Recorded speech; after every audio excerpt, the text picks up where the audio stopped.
नमस्कार, मैं अशोक कुमार पांडे और स्वागत है आपका टीसीएच पर। बॉर्डर फिल्म रिलीज हो रही है आज। बॉर्डर 2 फिल्म रिलीज हो रही है। रिलीज होने से पहले ही जावेद अख्तर ने इसके गानों को लेकर बयान वगैरह दिया था। बाकी सब ठीक है, लेकिन इस तरह की फिल्में जिनमें जबरदस्ती की देशभक्ति दिखाई जाती है, पाकिस्तान को सामने रखकर एक माहौल बनाया जाता है, ये फिल्में चलती खूब हैं। इस बार गड़बड़ ये हुआ है कि इस फिल्म के ऊपर पूरे मिडिल ईस्ट ने बैन लगा दिया है। अगर कंट्रीज का नाम लेना हो तो Bahrain, Kuwait, Oman, Qatar, Saudi Arabia और सऊदी अरब अमीरात यानी कि यूएई, इन सारी कंट्रीज ने बॉर्डर 2 के ऊपर बैन लगा दिया है कि बॉर्डर 2 वहां पर रिलीज नहीं होगी। ज्यादा पुरानी बात नहीं है, धुरंधर रिलीज हुई थी, काफी हिट हुई थी, बहुत सारे लोगों ने देखा था। तब भी हमने धुरंधर पर बात की थी। आरफा खानम शेरवानी के चैनल पर एक बातचीत मैंने की थी जिसमें धुरंधर के बारे में बहुत डिटेल में बात हुई थी। खैर, वो सब बात छोड़ दीजिए। धुरंधर को भी इन कंट्रीज ने बैन कर दिया था। इन कंट्रीज में धुरंधर रिलीज नहीं हुई थी। आप जानते हैं कि भारत के करोड़ों लोग इन इलाकों में रहते हैं, नौकरियां करते हैं, काम करते हैं। उनको बॉर्डर 2 देखने को नहीं मिलेगी। ये तो एक बात हुई, लेकिन बड़ी बात यह है कि एक के बाद एक जिस तरह से मिडिल ईस्ट में हमारी फिल्में बैन हो रही हैं, उनको रिलीज नहीं करने दिया जा रहा है, उनसे कहीं ना कहीं यह इशारा तो जरूर मिल रहा है कि हमारी फिल्म इंडस्ट्री में जबरदस्ती की देशभक्ति और पाकिस्तान को केंद्र में रखकर जो फिल्में बनाई जा रही हैं, उन फिल्मों को लेकर मिडिल ईस्ट में सुगबुगाहट है। उन फिल्मों को लेकर मिडिल ईस्ट में गुस्सा है। कहा जाता है, और यह सच भी है, कि मिडिल ईस्ट जहां भी भारत पाकिस्तान जैसा कोई मसला होता है या दूसरे मुल्क का कोई मसला होता है, ऐसी फिल्मों को रिलीज नहीं करने देता है। लेकिन याद रखिए कि मिडिल ईस्ट हमारी फिल्मों का बहुत बड़ा मार्केट है। हमारी फिल्में जिस दिन हिंदुस्तान में रिलीज होती हैं, उसी दिन मिडिल ईस्ट में भी रिलीज होती हैं। और मैंने आपको बताया, आप जानते हैं, बताने वाली बात नहीं है, करोड़ों लोग हमारे रहते हैं मिडिल ईस्ट में, तो इन फिल्मों को अच्छा खासा मार्केट मिलता है, अच्छा खासा बिजनेस मिलता है। लेकिन पिछले अगर आप कुछ समय से देखेंगे तो लगातार ये काम होता गया है। जैसे मैं आपको बताऊं, 2023 में गदर 2 आई थी। गदर 2 को भी मिडिल ईस्ट में रिलीज नहीं होने दिया गया था। ऋतिक रोशन और दीपिका पादुकोण की फिल्म आई थी फाइटर 2024 में। इसको भी यूएई को छोड़कर बाकी सारे देशों ने बैन कर दिया था, लेकिन एक दिन बाद ही यूएई में एक दिन चली और उसके तुरंत बाद बैन कर दिया गया। और उसके बाद कहा गया कि इसमें फला फला कट्स लगाओ, ये सारा कुछ करो, फिर जाके हम इसको रिलीज होने देंगे। फाइटर के निर्माताओं ने कट्स वर्ड्स लगा के इसको सबमिट किया, लेकिन उसके बावजूद यूएई ने उस फिल्म को रिलीज नहीं होने दिया। ऐसे ही 2025 में अक्षय कुमार की फिल्म आई थी स्काई फोर्स और जॉन अब्राहम की फिल्म आई थी द डिप्लोमैट। इन दोनों फिल्मों को वहां पर रिलीज नहीं होने दिया गया मिडिल ईस्ट। यानी अगर 2023 से लेकर 2026 तक देख ले तो 5-6 फिल्में हमारी ऐसी हैं जिनको वहां पर रिलीज नहीं होने दिया गया। और ये सारी फिल्में वही हैं जिसमें पाकिस्तान केंद्र में था, जिसमें पाकिस्तान को सेंटर में रखकर पूरी की पूरी फिल्म बनाई गई थी, एंटी पाकिस्तान फिल्म बनाई गई थी। और इन फिल्मों को मिडिल ईस्ट में रिलीज नहीं होने दिया गया। अब इसकी दो वजहें हो सकती हैं। पहली वजह तो बिल्कुल साफ है, जो समझ में आती है कि जब भी हमारे यहां एंटी पाकिस्तान फिल्म बनती है, और खास तौर पर अब, पहले भी ऐसी फिल्में बनी हैं, लेकिन उन फिल्मों में मुसलमान को विलेन नहीं दिखाया जाता। मतलब सारे मुसलमानों को विलेन के रूप में पेश नहीं किया जाता था। अब हमारे यहां जब एंटी पाकिस्तान कोई फिल्म बनती है तो दरअसल वो एंटी मुसलमान फिल्म बनती है।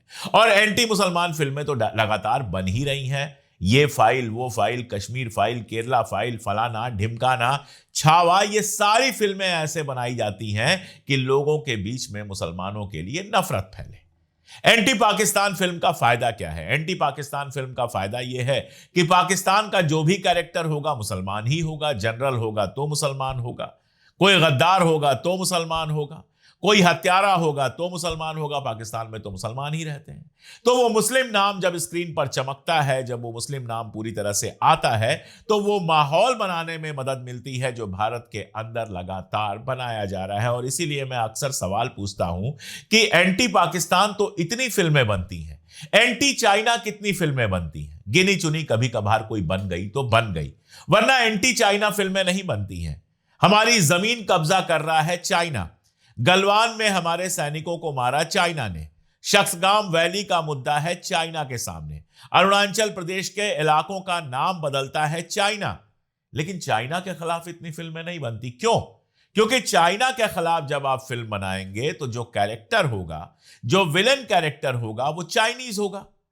अब चाइनीज नाम के लोग तो हमारे यहां रहते नहीं हैं, उससे सरकार को कोई फायदा नहीं होगा, उससे कोई ध्रुवीकरण नहीं होगा, कोई पोलराइजेशन नहीं होगा। जैसे छावा के समय लोग बाहर निकलकर रो रहे थे, मुसलमानों के लिए दुनिया भर की बातें कर रहे थे, औरंगजेब की जो कब्र है उसको मिटा देने की बात हो रही थी, कभी कुछ हो रहा था, कभी कुछ हो रहा था।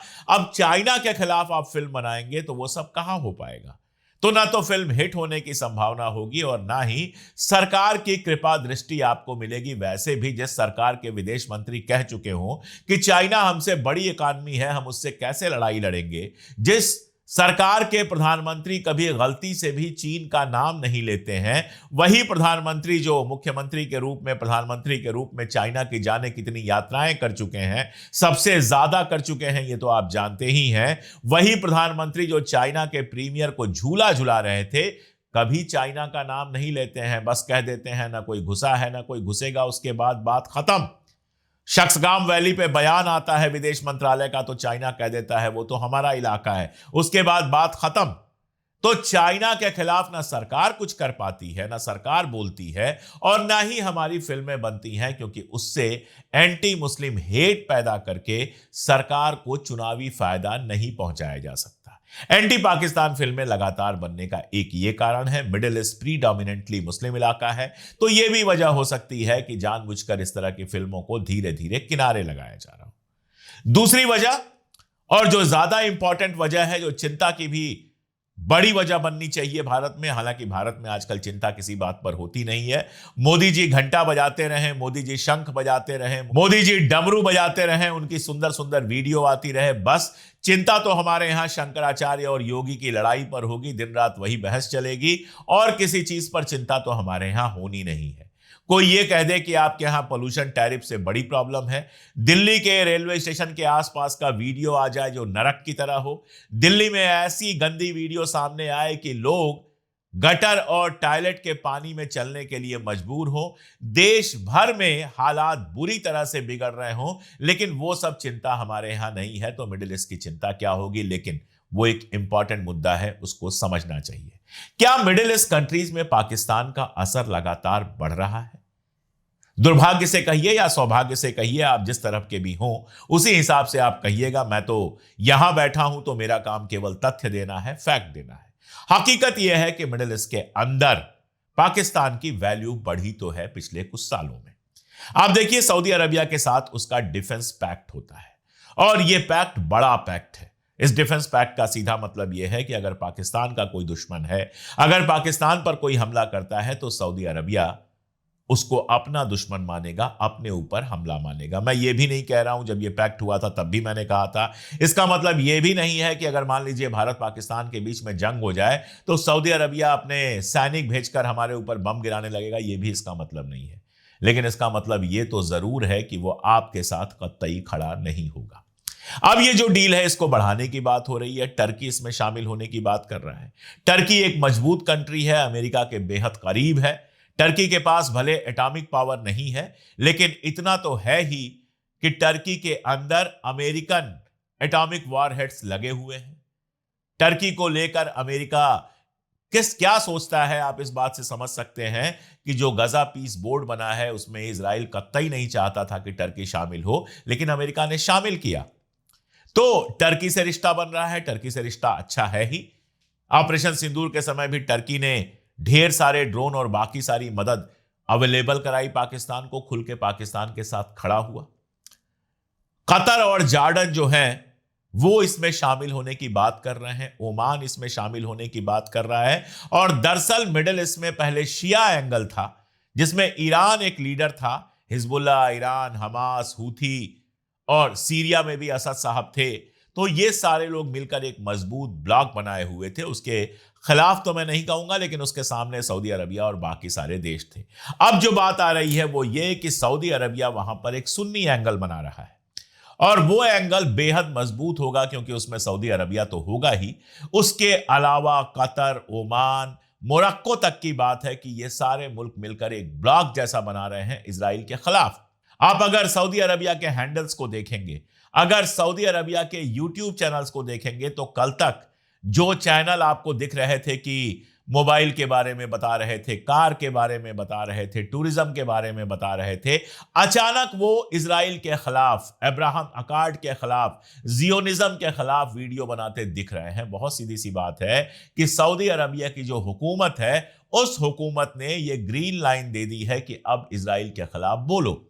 अगर वो ग्रीन लाइन नहीं होती तो सऊदी अरबिया में किसी की हिम्मत नहीं थी ये करने की, जैसे यूएई में किसी की हिम्मत नहीं है ये करने की। तो इजराइल के खिलाफ, खासतौर से यमन वाले मामले के बाद, सऊदी अरब जिस तरह से एक ब्लॉक बनाने पे लगा हुआ है, जिसमें से यूएई बाहर है। आपको पता है कि यूएई के जो शेख हैं, यूएई के जो राष्ट्रपति हैं, वो एमबीजेड, वो भागकर हिंदुस्तान आए थे और हिंदुस्तान के साथ वैसा ही डिफेंस पैक्ट करना चाहते थे जैसा सऊदी अरबिया ने पाकिस्तान के साथ किया है। लेकिन भारत भी इतनी बेवकूफ़ी तो नहीं करेगा कि यूएई के चक्कर में सारे अरब वर्ल्ड को अपना दुश्मन बना ले। तो इस तरह का कोई पैक्ट करने से मना कर दिया गया, एक नॉर्मल सा पैक्ट अंडरस्टैंडिंग का कर लिया गया।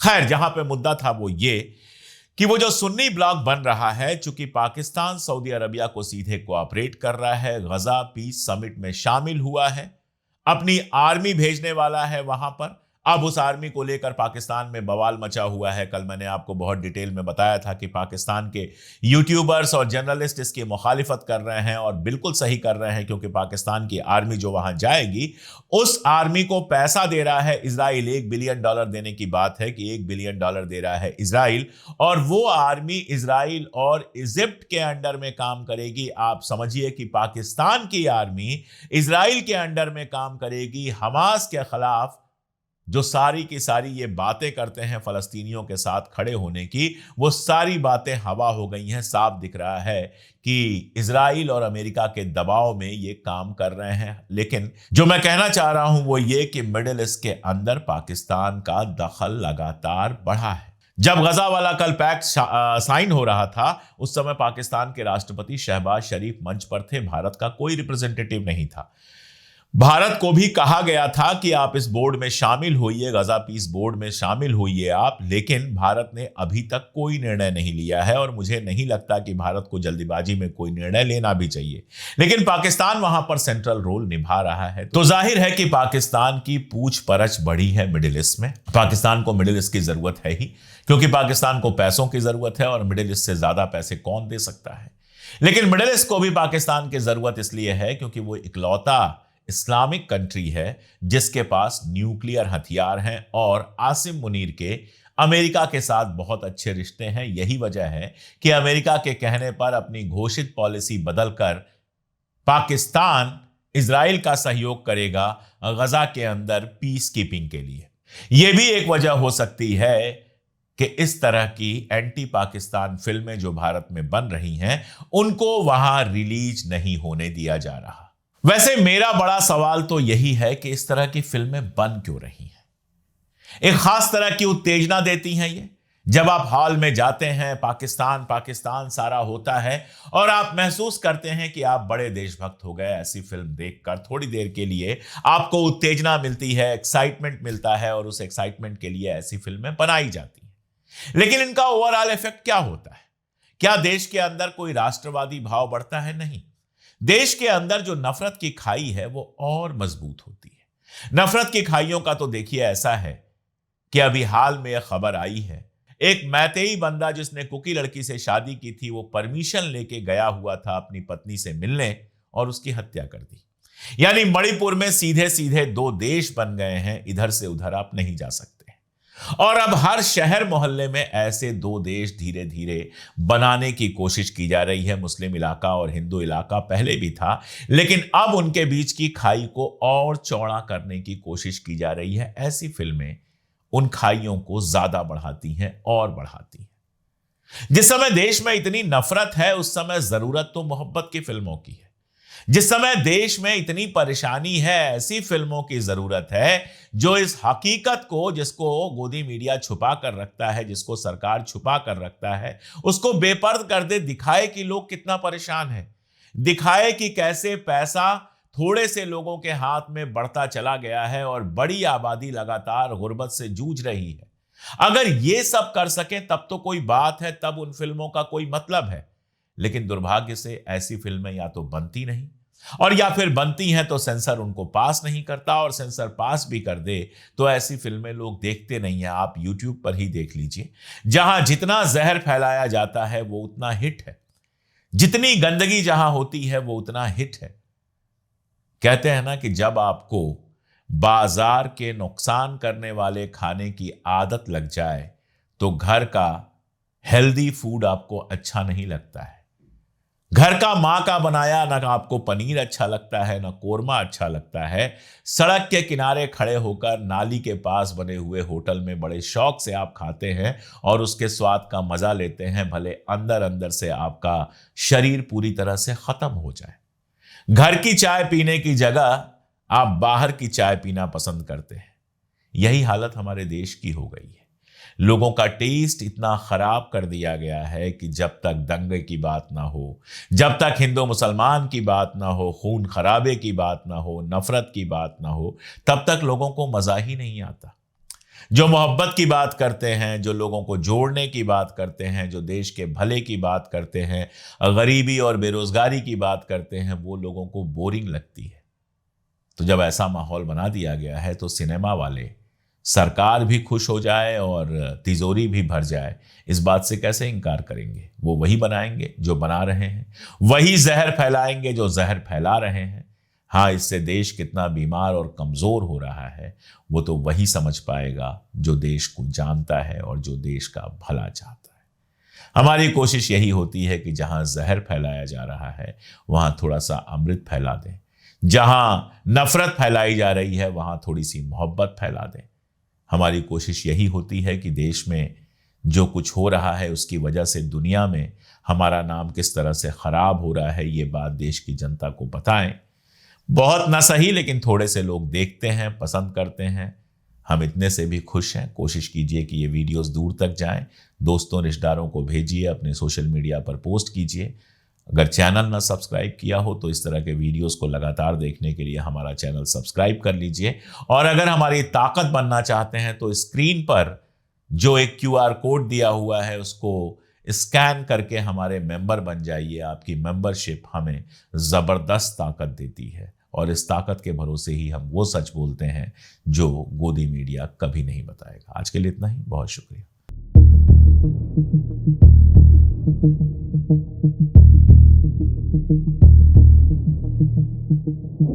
Thank you.